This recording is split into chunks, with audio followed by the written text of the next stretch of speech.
서울 강남구의 최고급 레스토랑 백화가든은 그날 밤 유독 눈부셨다.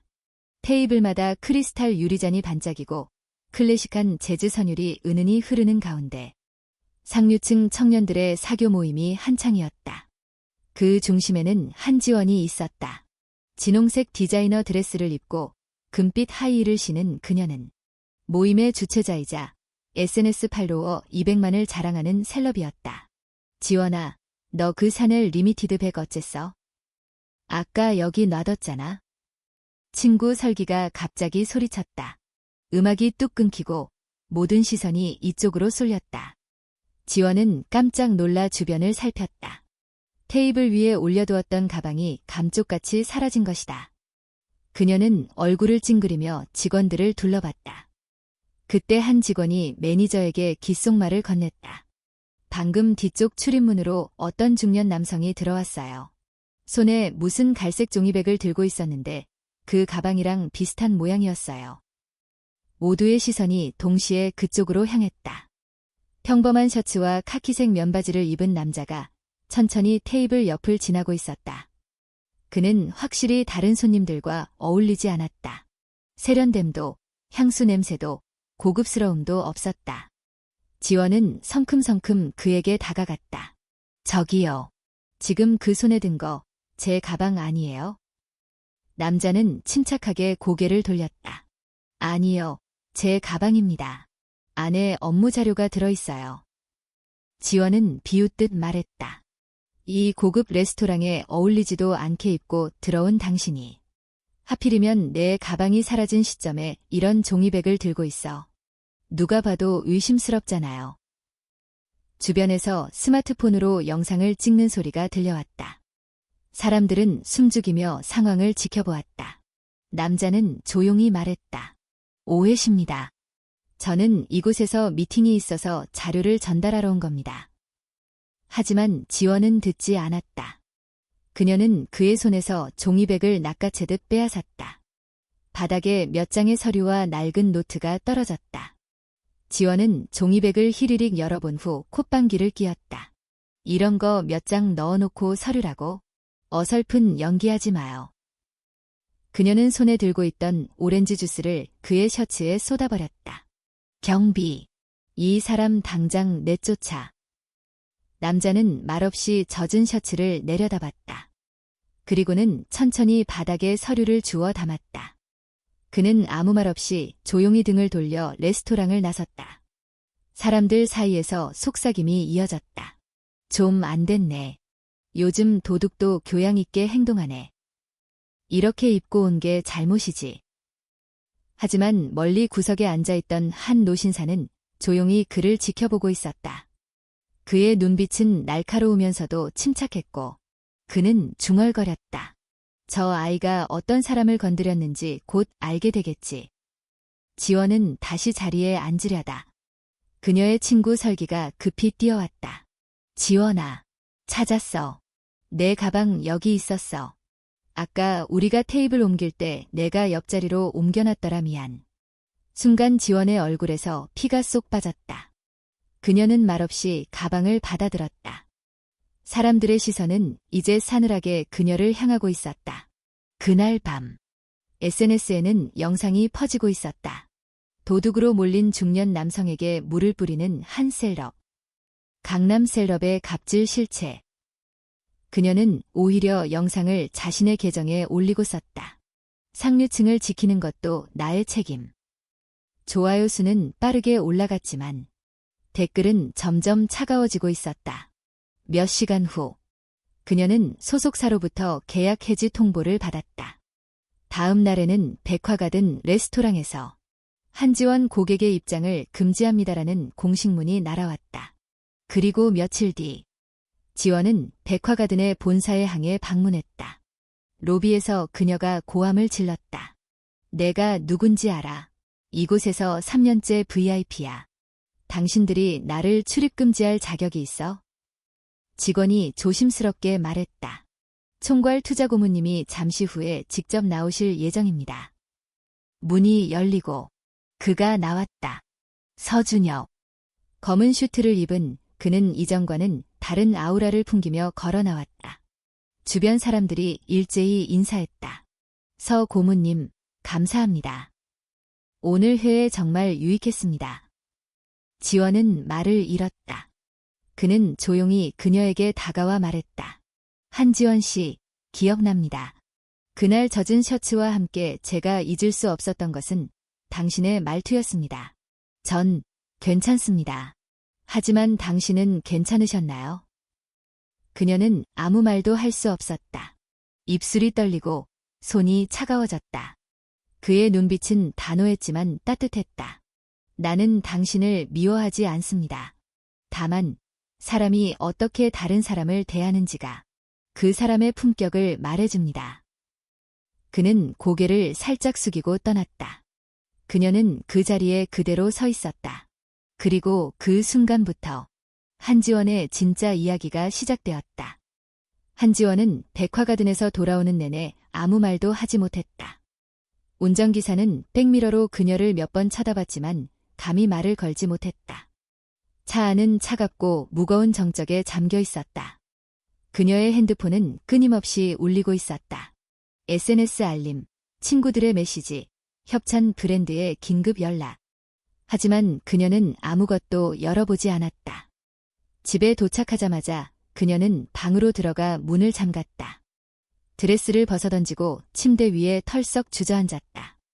거울에 비친 자신의 얼굴을 바라보며 처음으로 혼잣말을 했다. 내가 뭘 한 거지?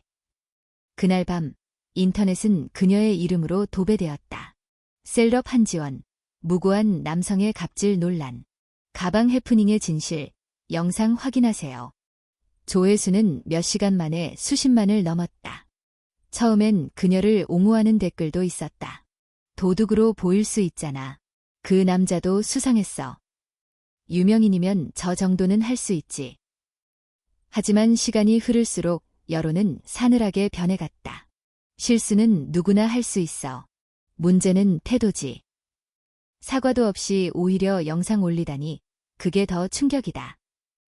그녀가 직접 공유했던 영상은 이제 부메랑이 되어 돌아오고 있었다. 그녀는 피드백을 삭제하려 했지만 이미 늦었다. 수많은 계정이 영상을 재업로드했고 비난은 걷잡을 수 없었다. 다음 날 아침 매니저에게서 전화가 왔다. 지원아, 중요한 말 있어. 브랜드 너아솔에서 모델 계약 해지 통보 왔어. 다른 두 브랜드도 지금 논의 중이야. 지원은 충격의 말을 잇지 못했다. 말도 안 돼, 그 영상 하나 때문에. 지원아, 요즘은 이미지가 전부야. 단순한 논란이 아니라 지금은 인성 이슈야. 기업들도 리스크를 감수할 수 없어. 그녀는 멍하니 거실로 걸어 나왔다. 아버지, 한태성 회장은 신문을 덮고 그녀를 바라봤다. 딸의 눈빛을 본 순간 그는 아무 말 없이 고개를 저었다. 너한텐 기회가 많았어. 하지만 사람을 대하는 태도는 돈으로 배울 수 없는 거다. 지원은 무의식적으로 소리쳤다.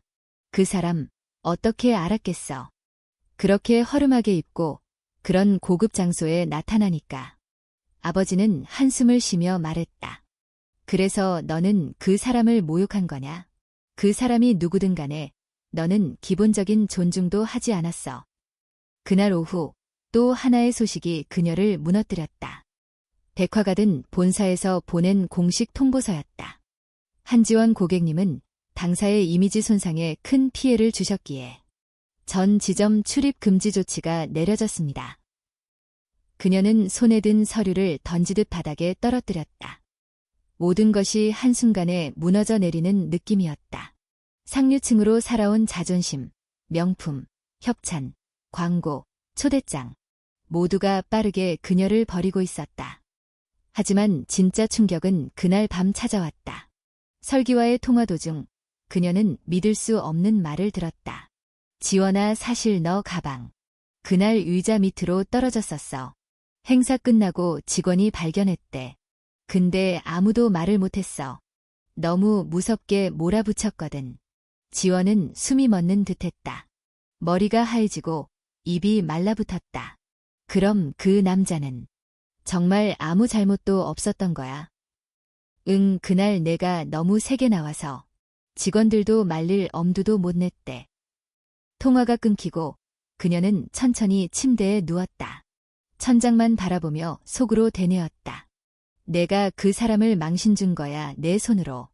며칠 뒤 그녀는 조용히 자신의 SNS에서 모든 글을 삭제했다. 그리고 생전 처음으로 아무 필터 없이 하나의 문장을 남겼다. 그날의 저를 기억하는 모든 분께 진심으로 죄송합니다. 좋아요 수는 평소보다 훨씬 적었다. 댓글도 차가웠다. 하지만 그 글을 본 한 사람이 있었다. 바로 서준혁이었다. 그는 핸드폰을 내려놓고 창밖을 바라보며 조용히 말했다. 사과는 시작일 뿐이지. 이제부터가 진짜다. 그날 이후 지원은 거의 외출하지 않았다. 모든 행사 초대는 끊겼고 연락도 줄었다. 대부분의 브랜드와 광고는 그녀를 조용히 제외했다. 시간이 조금씩 흘렀다. 그녀는 매일 혼자 아침을 먹고 혼자 글을 쓰고 혼자 영상을 편집하며 조용히 시간을 보냈다. 이전에는 하루가 분 단위로 계획되어 있었지만 이제는 하루가 길고 공허하게 흘렀다. 그러던 어느 날 그녀는 브런치 카페에서 우연히 한 청년의 이야기를 들었다. 그는 대기업 면접에서 실수한 후 온라인에서 조롱을 당했고 그 트라우마로 3달간 방에서 나오지 못했다. 그 이야기를 듣던 지원은 묘한 공감을 느꼈다. 나만 그런 게 아니었구나. 그녀는 처음으로 자신이 받은 상처가 자신이 준 상처만큼 깊을 수 있음을 깨달았다. 그녀는 수첩을 꺼내 단어 하나를 적었다. 다시 시작. 그리고 바로 작은 스타트업 회사에 지원서를 넣기 시작했다. 그녀는 이제 다시 처음부터 배워보려 했다. 누구도 그녀를 알아보지 않는 곳에서 다른 이름 없이 한지원으로만. 한지원은 늘 누군가가 대신해주는 삶에 익숙했다. 헤어와 메이크업은 예약만 하면 담당팀이 찾아왔고 협찬 옷은 하루 전에 도착해 있었다. 이벤트에선 늘 이름이 불렸고 어디를 가든 환영받는 얼굴이었다. 그러나 지금 지원은 한치의 관심도 받지 못하는 이름이 되었다. 그녀는 작은 스타트업 클로벌리브의 이벤트 운영팀에 인턴으로 합류하게 되었다. 월급은 100만 원 남짓, 업무는 단순한 지원 업무가 대부분이었다. 출근 첫날, 지원은 새벽 5시 반에 알람을 맞췄다. 그녀는 한 번에 일어나지 못했고 이불 속에서 여러 번 눈을 감았다 뜨기를 반복했다. 하지만 지각을 할 수 없다는 생각에 억지로 일어났다. 지하철역에서 내린 그녀는 낯선 풍경을 마주했다. 출근길 인파, 아침부터 커피를 나르며 분주한 사람들, 헤드폰을 낀 채 졸고 있는 직장인들. 그녀는 마음속으로 속삭였다. 이게 진짜 세상이었구나. 사무실은 복잡하지도 고급스럽지도 않았다. 노트북 하나 놓인 책상, 중고 사무의자, 그리고 함께 일하는 스태프들의 바쁜 손길. 그녀의 역할은 간단했다. 회의실 정리, 현수막 운반, 생수 박스 정리, 스티커 부착. 점심시간, 그녀는 혼자 편의점 도시락을 들고 옥상으로 올라갔다. 햇살은 따가웠지만 마음 한켠은 평온했다. 오랜만에 침묵이라는 감정을 느꼈다. 며칠 뒤 그녀는 대규모 투자 설명회 준비에 투입되었다. 업무는 쉬지 않았다. 이틀 동안 스크린 조정, 좌석 번호 부착, 행사장 입구 방향 안내, 화살표 제작 등 단순하지만 필수적인 일들이 쏟아졌다. 누군가가 물었다. 지원 씨, 이거 힘들지 않아요? 예전에 유명하셨다던데. 그녀는 조용히 웃었다. 그래서 더 배워야 한다고 생각했어요. 행사 당일, 지원은 VIP 라운지를 정리하던 중 낯익은 목소리를 들었다. 이 자료, 발표용으로 복사 부탁드릴 수 있을까요? 그녀는 고개를 들었다. 서준혁이 서 있었다. 그는 여전히 말끔한 정장 차림이었고 한 손엔 회의 자료 파일을 들고 있었다. 그녀는 순간 멈칫했지만 곧 눈을 내리깔고 고개를 숙였다. 안녕하세요, 서 고문님. 그는 그녀를 한참 바라보다가 작게 고개를 끄덕였다. 지원 씨였군요. 오랜만입니다. 그날 정말 죄송했어요. 그 어떤 말로도 부족하다는 걸 알아요. 하지만 정말 진심으로 사과드리고 싶었어요. 그녀는 말끝을 흐리며 고개를 숙였다. 준혁은 말없이 그녀를 바라보다 옅은 미소를 지었다. 지원 씨, 저는 이미 용서했어요. 용서는 말이 아니라 마음이 하는 일이니까요. 그는 한 걸음 더 다가오며 조용히 말했다. 더 중요한 건 그날 이후 당신이 어떤 선택을 했느냐는 거죠. 지원은 눈물이 고인 눈으로 고개를 끄덕였다. 저, 새로 시작하고 싶어요. 천천히라도 진짜로요. 그는 그녀의 손에 있던 스티커를 가리켰다. 이런 작은 것도 소중한 일이에요. 행사는 눈에 보이는 사람들만으로 이루어지는 게 아니니까요. 그날 행사에서 그녀는 묵묵히 뒤에서 움직였다. 좌석을 정리하고 발표 순서를 확인하고 도착하는 사람들에게 차를 나눠주며 아무도 그녀를 알아보지 않는 그 순간에 처음으로 진짜 일원이 된 것 같았다. 행사가 끝난 후 준혁은 조용히 그녀에게 다가와 말했다. 지원 씨, 오늘 참 좋았습니다. 무대 위보다 오늘의 당신이 훨씬 인상 깊어요. 그녀는 말없이 고개를 숙였다. 예전 같았으면 감사합니다 라는 말을 쉽게 했을 것이다. 하지만 지금은 말보다 깊은 의미를 알게 되었다. 며칠 후 그녀는 서준혁에 대해 인터넷으로 찾아보기 시작했다. 그의 이름은 의외로 자주 검색되지 않았다. 기사도 많지 않았고 인터뷰도 몇 개뿐이었다. 하지만 한 영상 인터뷰 속 그의 말은 그녀의 마음을 오래도록 맴돌았다. 저는 누군가를 얕보는 사람이 되고 싶지 않습니다. 왜냐하면 제가 그런 시선을 견뎌본 사람이기 때문입니다. 제가 이루어낸 모든 건 제가 남보다 나아서가 아니라 포기하지 않았기 때문입니다. 그녀는 노트에 적었다. 포기하지 않는다는 것, 그게 진짜 가치일까? 그날 밤 그녀는 한참을 앉아 있었다. 스스로를 되돌아보고 처음으로 존경이라는 감정을 느끼며 서준혁이라는 사람에 대해 진심으로 궁금해졌다. 한지원은 이제 매일 아침 6시에 일어나는 것에 익숙해졌다. 전에는 촬영을 위해 아침부터 풀메이크업과 스타일링을 받았지만 이제는 거울 앞에서 간단히 얼굴만 정리하고 편안한 셔츠와 바지 차림으로 출근 준비를 한다. 스타트업의 업무는 예측할 수 없이 다양했다. 어떤 날은 박스를 옮기고 어떤 날은 고객 응대를 도왔다. 가끔은 회의록을 정리하거나 자료를 출력했다. 누군가 시키지 않아도 필요한 것을 먼저 찾고 보이지 않는 일을 책임지는 법을 배워갔다. 이전에 지원이었다면 내가 왜 이런 걸 해야 하지? 라는 생각부터 들었을 것이다. 하지만 지금은 달랐다. 무언가를 내려놓으니 마음이 비워졌고 그 빈자리에 자각과 겸손이 채워졌다. 한 달 후 클로벌리브는 대형 프리젠테이션 행사를 준비하게 되었다. 행사에는 다수의 스타트업 대표와 투자자들이 참석할 예정이었고 지원은 팀에서 현장 총괄을 맡게 되었다. 이전의 그녀라면 이런 자리를 당연하게 여겼겠지만 지금의 그녀는 책임감을 무겁게 받아들였다. 그녀는 늦은 밤까지 행사장의 구조를 체크하고 명찰 하나하나를 손으로 정리하며 자신이 맡은 일의 무게를 처음으로 실감했다. 행사 하루 전 팀장인 정유미는 지원에게 다가와 말했다. 지원 씨, 고생 많았어요. 처음 왔을 땐 솔직히 걱정됐거든요. 근데 지금은 오히려 내가 의지하고 있어요. 지원은 웃으며 대답했다. 그 말 정말 감사해요. 그동안 제가 받은 만큼 돌려드릴 수 있어서 다행이에요. 행사 당일 아침 모든 준비는 순조로웠다. 참석자들이 하나둘 도착했고 지원은 팀원들과 호흡을 맞춰가며 모든 일정이 매끄럽게 돌아가도록 움직였다. 그런데 VIP 리셉션 구역에 문제가 생겼다. 마이크 연결이 되지 않아 발표 시작이 늦어질 위기였다.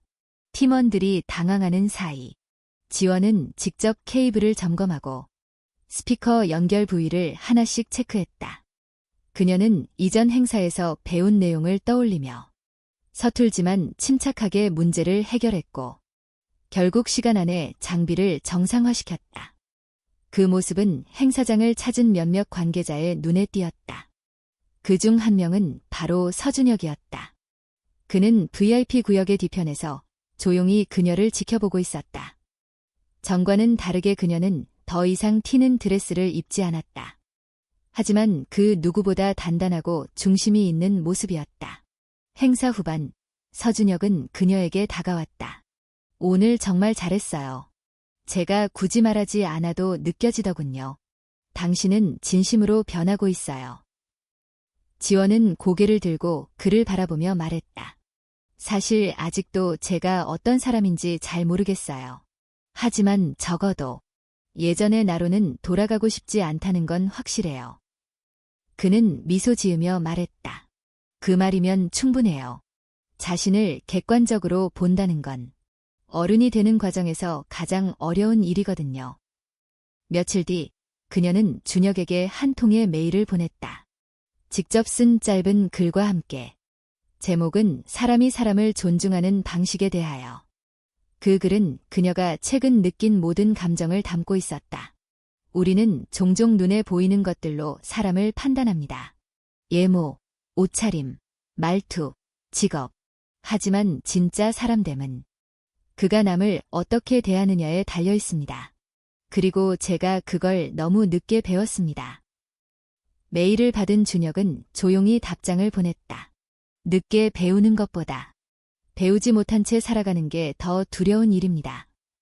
지원은 그 답장을 읽고 조용히 눈을 감았다.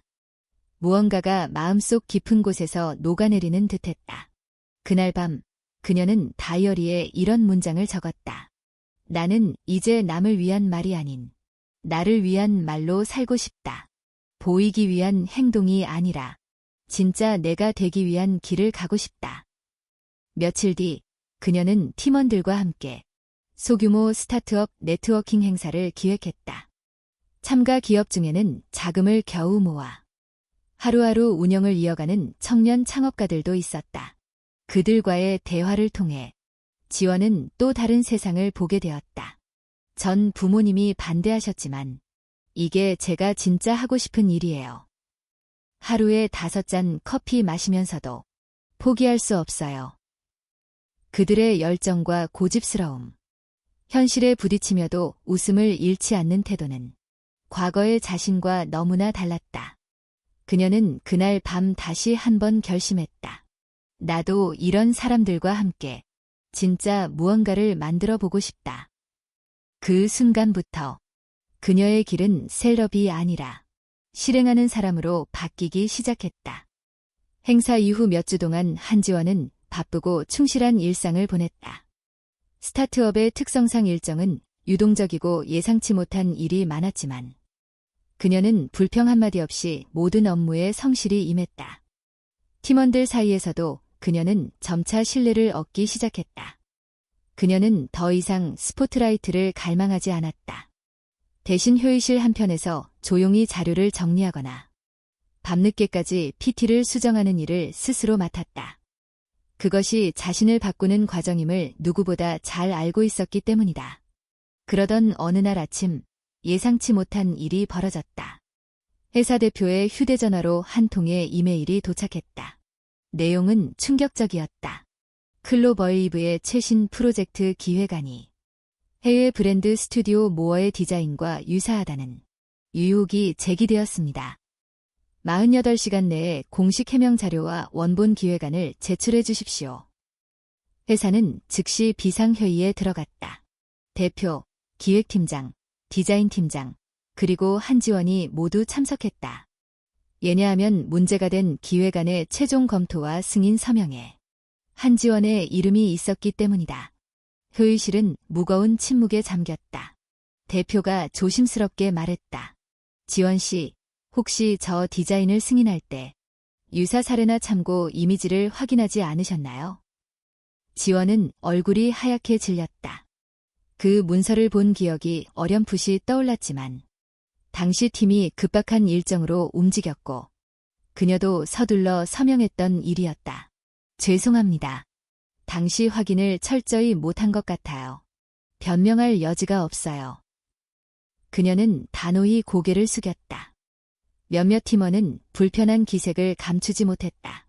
그래도 저희가 함께 작업한 아니에요. 지원 씨 혼자 책임질 일은 아닌 것 같아요.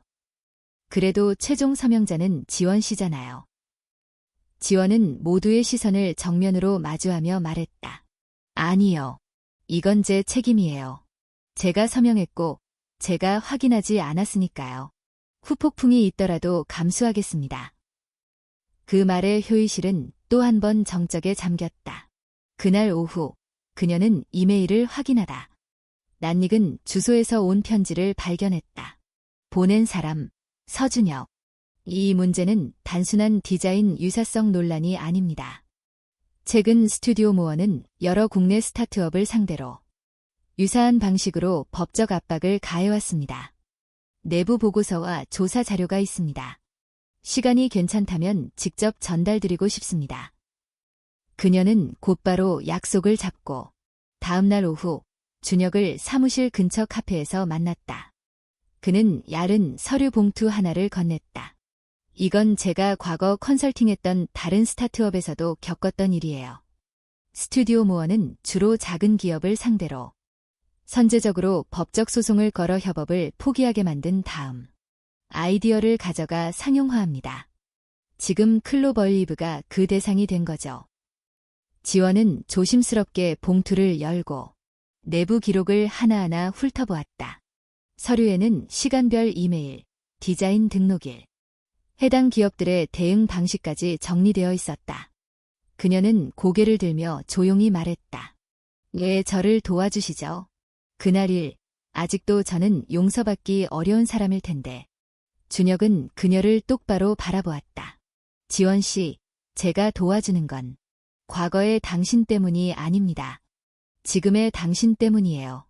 당신은 변했고 지금은 누군가에게 기대는 사람이 아니라 스스로 책임지는 사람이니까요.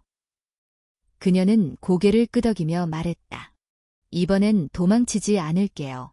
마지막까지 정면으로 부딪히겠습니다. 회사는 그 자료를 바탕으로 공식 해명문을 준비했다. 기획안 원본 제출과 함께 스튜디오 모어의 상습적 소송 사례를 언급하며 법률 대응을 검토 중이라는 내용을 포함시켰다. 48시간 후 상황은 반전되었다.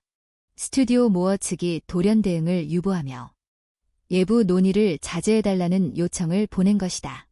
그 사건 이후 클로벌리브 내부에서는 지원에 대한 시선이 완전히 달라졌다. 책임을 회피하지 않고 끝까지 문제를 파악하고 해결한 그녀를 모두가 인정하게 된 것이다. 대표는 지원을 따로 불러 말했다. 지원 씨, 이번 일로 난 새롭게 느꼈어요. 당신은 단순한 인턴이 아니에요. 이제 우리 팀의 핵심입니다. 그녀는 조용히 웃으며 대답했다. 전 아직도 배워야 할 게 많아요. 하지만 이제 도망치진 않을 거예요. 그날 밤 그녀는 다이어리에 또 하나의 문장을 남겼다. 책임을 지는 순간 나는 어른이 되었다. 이른 아침 창밖은 흐리고 바람이 세차게 불고 있었다. 한지원은 평소보다 조금 일찍 일어나 작은 방 창가에 앉아 노트북을 열었다. 전날 밤까지 정리한 문서들을 검토하면서 그녀는 조용히 속으로 중얼거렸다. 이제는 내가 나를 지킬 수 있어야 해. 그 사건 이후 클로벌리브는 더욱 단단해졌다. 작은 스타트업이 거대 기업에 맞서 자신의 아이디어를 지켜냈다는 사실은 업계에서 조용히 회자되기 시작했다. 그 중심에는 한지원이 있었다. 하지만 그와 동시에 그녀의 과거 영상이 또 한 번 온라인에서 회자되기 시작했다. 책임을 지는 인턴으로 재조명되는 중에도 그 영상은 여전히 그녀의 이름을 따라다녔다. 몇몇 익명 댓글은 여전히 날카로웠다. 그래봤자 예전에 사람 무시하던 애잖아. 잘 나가면 다시 본색 드러낼 거야. 그녀는 그 모든 것을 외면하지 않았다. 댓글을 읽고 스스로를 돌아보며 가끔은 조용히 눈물을 삼키기도 했다. 그러던 중 클로벌리브에 큰 기회가 찾아왔다. 국내 대형 유통사 해온그룹이 스타트업 브랜딩 컨설팅 파트너를 모집하는 프로젝트를 진행하게 된 것이다. 클로벌리브도 그에 지원했다. 지원은 그 프로젝트 제안서를 총괄하게 되었다. 이전과는 다르게 그녀는 단순히 문서를 작성하는 데 그치지 않고 시장조사, 경쟁사 분석, 소비자 인식 흐름까지 전방위적으로 준비했다. 그 과정에서 그녀는 팀원들과 밤을 새우며 수십 번 수정과 효의를 반복했고 마침내 제안서는 완성되었다. 회사 대표는 감탄했다. 이 자료 대기업 기획실 수준이에요. 며칠 뒤 프레젠테이션 당일 해온그룹 본사 회의실엔 다양한 스타트업 대표들이 긴장된 표정으로 대기하고 있었다. 클로벌리브는 세 번째 순서였다. 한지원은 양손을 꼭 쥐고 대기실을 나서며 스스로에게 말했다. 이건 나의 무대가 아니야. 우리 팀의 결과를 보여주는 시간이야. 회의실 안 그녀는 처음으로 브랜드의 본질은 사람에 있다는 말로 발표를 시작했다. 감정에만 호소하지 않고 수치와 근거, 실질적 전략을 제시하는 그녀의 발표는 듣는 이들의 눈빛을 사로잡았다. 마지막 슬라이드엔 클로벌리브 팀원들의 이름이 나열되어 있었다. 그리고 그 아래 작게 적힌 문장. 우리는 아직 작지만 작기에 진심입니다. 발표가 끝나자 짧은 정적이 흘렀고 이내 심사위원 중 한 명이 박수를 시작했다. 그리고 다른 이들도 박수를 보냈다. 그 순간 지원은 확신했다. 이제 그녀는 그저 변한 사람이 아니라 새로운 길 위에 선 사람이 되었다는 것을.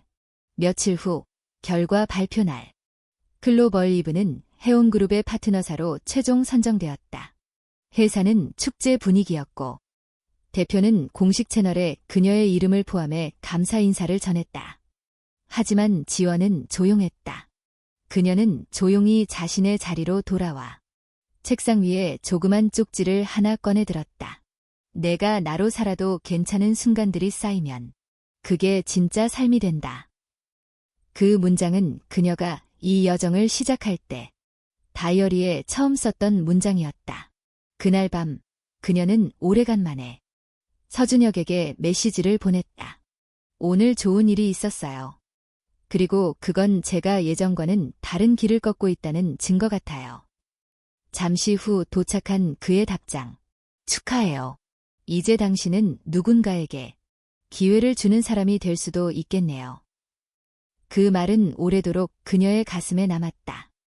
한지원은 해온그룹과의 파트너십 체결 이후에도 들뜨지 않았다. 그녀는 오히려 더 신중해졌고 겉으로 드러나는 변화보다 자신 안의 균형을 지키는 데 집중했다. 클로벌리브는 빠르게 성장하고 있었지만 지원의 일상은 여전히 소박했다. 지하철을 타고 출근하고 편의점 도시락으로 점심을 때우며 매일 업무를 기록하는 일기장을 옆에 두었다. 어느 날 아침 그녀는 회사 메일함에서 한 통의 초청장을 받았다. 스마트 브릿지 미디어 컨퍼런스 주요 연사 초청. 그녀의 이름은 변화를 이끄는 청년 리더로 분류되어 있었다. 컨퍼런스에는 다양한 미디어와 관계자들이 참석할 예정이었고 연사로 초청된 이들은 대부분 자신만의 서사와 성장을 지닌 사람들이었다. 지원은 처음엔 망설였다.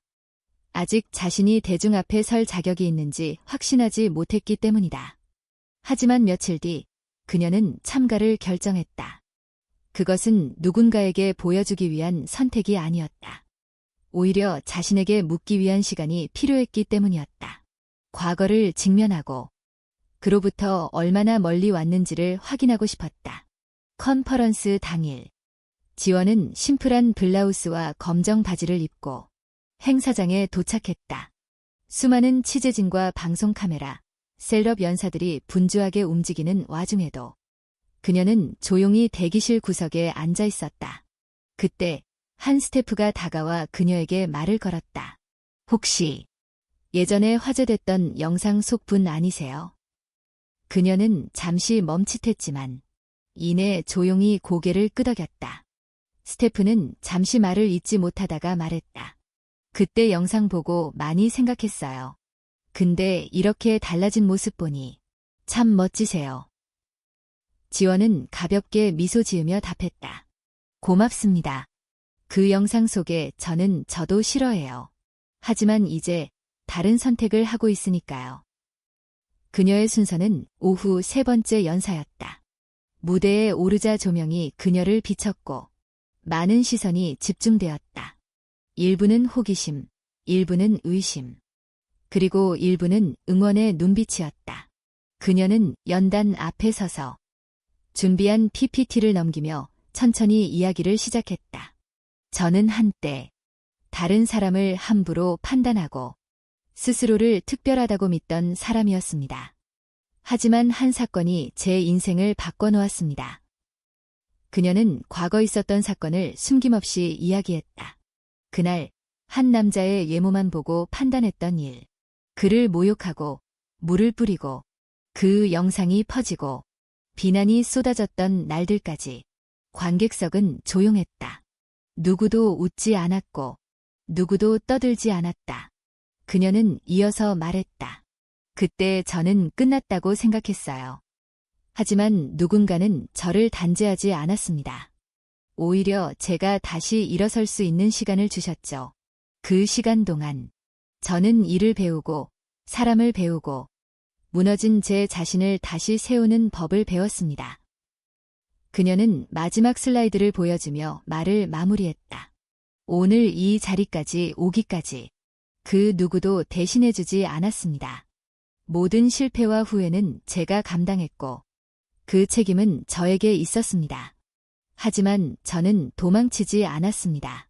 그 사실이 지금 저를 살게 했고 오늘 여기 서게 만들었습니다. 발표가 끝나자 순간의 침묵 뒤에 박수가 터졌다.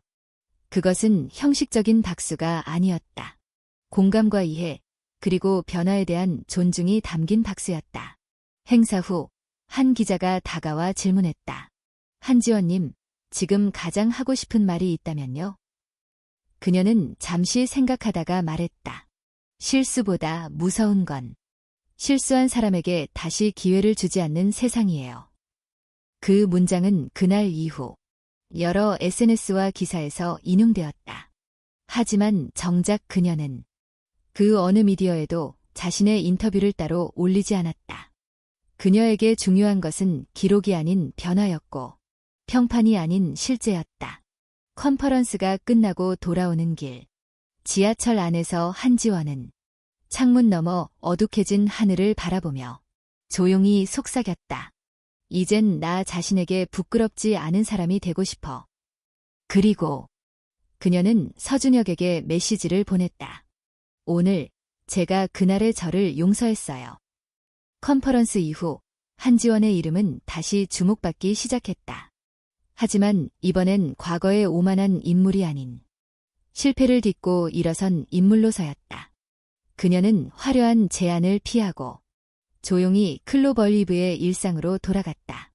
이제 그녀에게 중요한 것은 누구의 인정을 받는 것이 아니라 스스로에 대한 존중을 지켜나가는 일이었다. 회사 내부에서는 그녀를 향한 신뢰가 더 두터워졌다. 팀원들은 그녀에게 조언을 구했고 신입사원들은 그녀의 말에 귀를 기울였다. 그녀는 과거처럼 목소리를 높이지 않았다. 오히려 필요한 말만 정확하게 했고 누군가 실수하면 나무라기보다 함께 해결책을 찾으려 했다. 그러던 어느 날 클로벌리브의 한 통의 제안서가 도착했다. 지방 소도시에 위치한 한 여성 청소년 보호센터에서 청소년 대상 창업 멘토링 프로그램의 강사를 요청한 것이었다. 팀은 논의 끝에 한지원을 추천했다. 처음엔 그녀도 망설였다. 제가 뭘 가르칠 수 있을까요? 저도 아직 배우는 중인데요. 하지만 대표는 고개를 끄덕이며 말했다.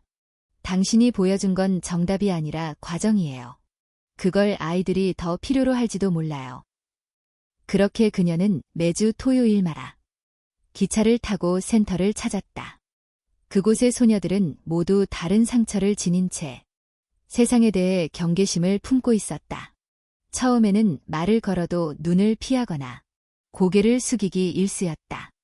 하지만 그녀는 서두르지 않았다. 준비한 PPT보다 먼저 간단한 자소서 쓰는 법부터 알려주고 명함 만들기, 나만의 브랜드 이름 짓기 같은 작고 쉬운 과제를 함께했다. 조금씩 아이들은 마음을 열었다. 어느 날 한 소녀가 종이에 적어 제출한 질문이 있었다. 선생님도 누군가를 미워한 적 있어요? 그녀는 그 질문을 읽고 한참을 생각하다가 답했다. 응, 많이. 그리고 나 자신도 미워한 적 있어. 근데 그 감정은 결국 나를 갉아먹더라고. 그래서 나부터 용서해보기로 했어. 그 대답 이후 교실의 공기는 달라졌다. 그녀가 준비한 강의는 이제 단순한 정보가 아니라 아이들의 마음에 작은 울림을 주기 시작했다. 몇 주 뒤 한 소녀가 조심스럽게 말했다. 선생님, 저도 브랜드 만들고 싶어요. 혼자서라도 팔찌 만들어서 팔아보고 싶어요. 그녀는 환하게 웃으며 말했다. 그거 너무 좋아. 우리 같이 브랜드 이름부터 정해볼까? 그날 수업이 끝난 후 센터 원장은 그녀에게 따로 다가왔다. 아이들이 이렇게 웃는 건 오랜만이에요. 지원 씨 덕분이에요. 그녀는 고개를 저으며 대답했다. 아니에요. 전 그냥 조금 미뤄졌을 뿐이에요. 아이들이 원래 가지고 있던 힘이니까요. 서울로 돌아오는 기차 안. 그녀는 창밖을 보며 생각했다. 사람은 혼자 바뀌는 게 아니라 함께 바뀌는 거구나. 회사로 돌아오자. 클로벌리브에서는 또 하나의 새로운 프로젝트가 준비 중이었다. 지역 소상공인과 협력하여 로컬 브랜드를 브랜딩하는 프로그램이었다. 그녀는 이번에도 자원했다. 이제는 주저함이 없었다. 사람들의 목소리를 듣고 그들이 가진 진심을 브랜드로 풀어내는 일은 그녀에게 가장 소중한 일이 되었다. 프로젝트 팀은 여러 지방을 돌아다니며 시장 상인, 작은 공방 주인, 카페 창업자들과 만나 이야기를 나눴다. 그들은 유명하진 않았지만 각자의 방식으로 성실하게 삶을 꾸려가고 있었다. 그리고 그녀는 그들 속에서 진짜 가치를 발견했다. 브랜드는 결국 그 사람의 이야기에서 시작되어 그녀는 팀 회의에서 말했다. 우리의 역할은 그 이야기를 세상에 잘 전달하는 거예요. 포장하는 게 아니라 들려주는 거죠. 한 달 뒤 클로버웨이브의 로컬 브랜드 지원 프로젝트는 소셜미디어에서 진심을 담은 상표라는 이름으로 화제를 모았다. 지원은 어느 작은 도자기 공방의 브랜딩을 맡았고 그 이야기가 짧은 다큐멘터리 영상으로 제작되어 수많은 사람들에게 공유되었다. 영상 마지막 장면에는 작은 공방 앞에서 찍힌 지원의 모습이 있었다. 수수한 옷차림에 소박한 미소. 그녀는 카메라를 향해 이렇게 말했다. 내가 가진 것보다 상대가 가진 걸 먼저 보려고 노력했을 때 진짜 소통이 시작되었어요. 그 영상은 수십만 건이 조회수를 기록했고 수많은 댓글이 달렸다. 이 사람, 예전 그 영상 속 사람이 맞아. 진짜 많이 변했네. 이제 응원하고 싶다. 그녀는 그 댓글을 보며 천천히 고개를 끄덕였다. 그래, 이 정도면 나도 내가 괜찮은 사람이라고 믿어도 되겠지. 그리고 다음 수업을 준비하며 그녀는 아이들에게 해줄 새 이야기를 노트에 적었다. 제목은 처음 넘어졌던 날. 나는 다시 걷는 법을 배웠다. 로컬 프로젝트가 성공적으로 마무리되던 어느 날, 한지원은 뜻밖의 연락을 받았다. 오랜만에 메시지를 보낸 사람은 다름 아닌 서준혁이었다. 지원 씨, 혹시 이번 주 금요일 저녁 시간 괜찮으세요? 조용한 모임이 하나 있는데 같이 가보면 좋을 것 같아서요. 그녀는 짧게 망설였다. 그리고 곧바로 답장을 보냈다. 네, 괜찮아요. 그날 뵐게요. 금요일 저녁, 서울의 한 작은 레스토랑. 겉보기엔 평범한 가정식 가게 같았지만 안으로 들어서자 따뜻하고 조용한 분위기가 가득했다. 10명 남짓한 사람들이 하나의 테이블을 둘러싸고 있었다. 그들 중 몇 명은 젊고 몇 명은 이미 머리가 희끗했다. 서준혁이 말했다. 이 자리는 특별한 사람들만 초대받아요. 한때 길을 잃었지만 다시 길을 찾은 사람들. 지원은 고개를 숙여 인사했다. 자리에 앉자. 각자의 이야기가 조심스럽게 흘러나오기 시작했다. 한 청년은 말했다. 전 예전에 공장에서 일하다가 불합리한 대우를 견디지 못하고 사직서를 던졌어요. 그때 세상에 대해 분노만 가득했죠. 하지만 지금은 지역 청소년을 위한 기술교육센터를 운영하고 있어요. 또 다른 여성은 조용히 털어놓았다. 이혼 후 삶이 무너졌어요. 모든 게 부끄러웠고 숨고 싶었죠.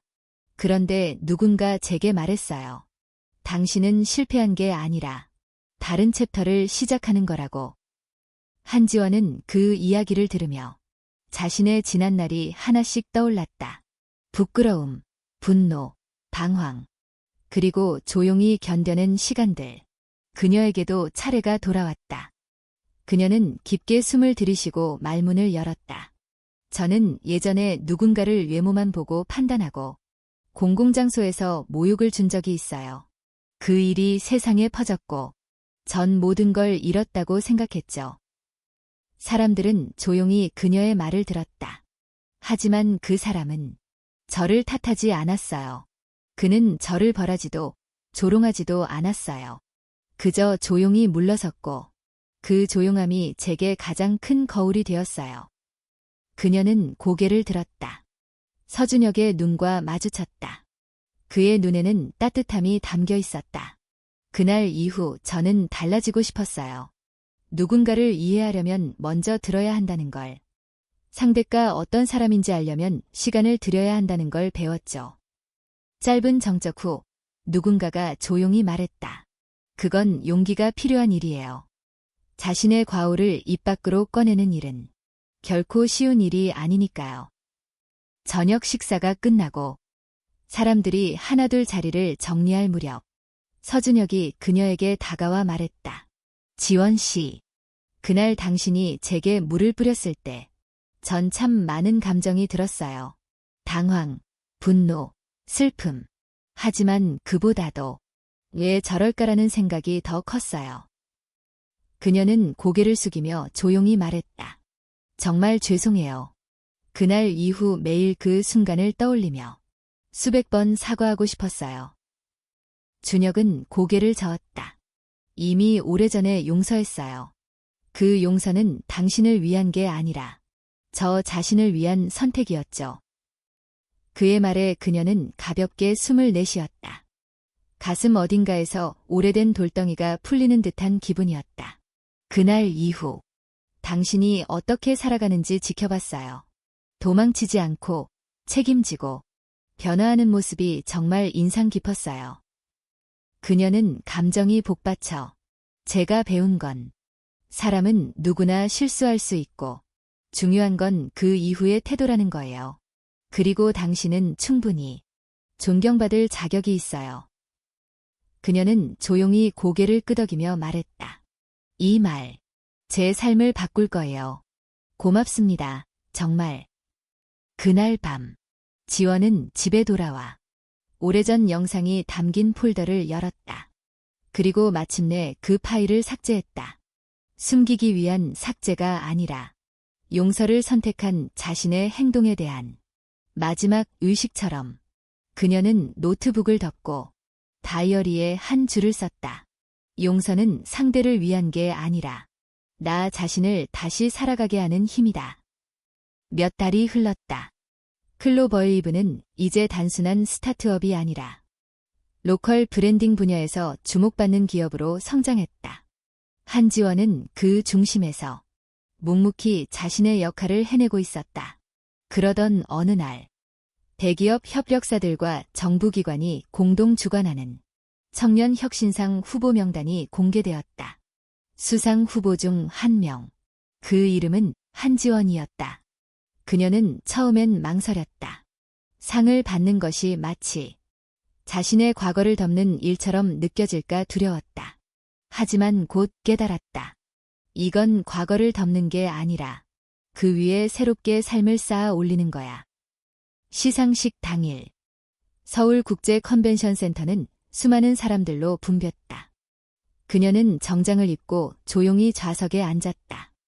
전광판에 이름이 불리기 전까지 그녀는 수없이 지난 날을 떠올렸다. 거절당했던 이메일, 버스에서 울음을 참던 날, 센서등 하나 없는 좁은 고시원, 그리고 물을 뿌렸던 그날, 모두 선명하게 기억났다. 그리고 마침내 사회자의 목소리가 울렸다. 2025년 청년 혁신상. 수상자는 클로버웨이브의 한지원.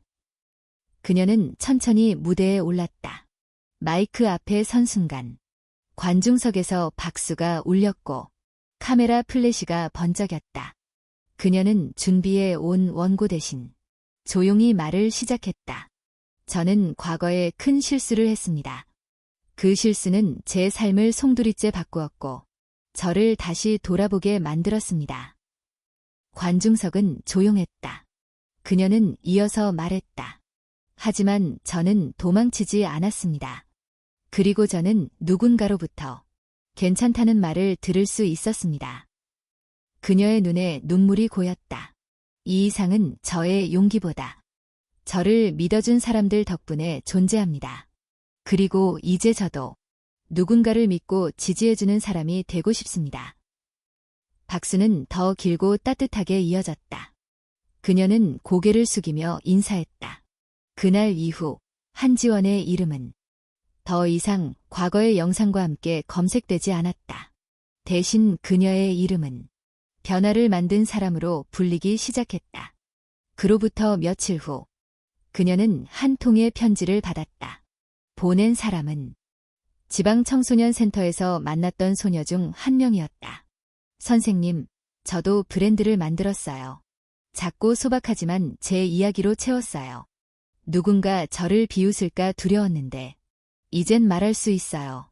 저는 제 이름을 걸고 만들었어요라고. 선생님이 알려준 진심은 결국 전해진다는 말. 평생 기억할게요. 그녀는 편지를 조용히 접으며 작은 미소를 지었다. 어느 봄날 저녁, 클로버웨이브 효의실. 신입 디자이너가 프로젝트에서 실수를 하고 눈물을 흘렸다. 팀원들은 당황해했지만 한지원은 조용히 다가가 말했다. 괜찮아요. 실수는 다시 배울 수 있는 기회니까요. 저도 많이 실수했어요. 그 순간 지원은 깨달았다. 자신은 더 이상 과거의 그림자에 갇힌 사람이 아니었다.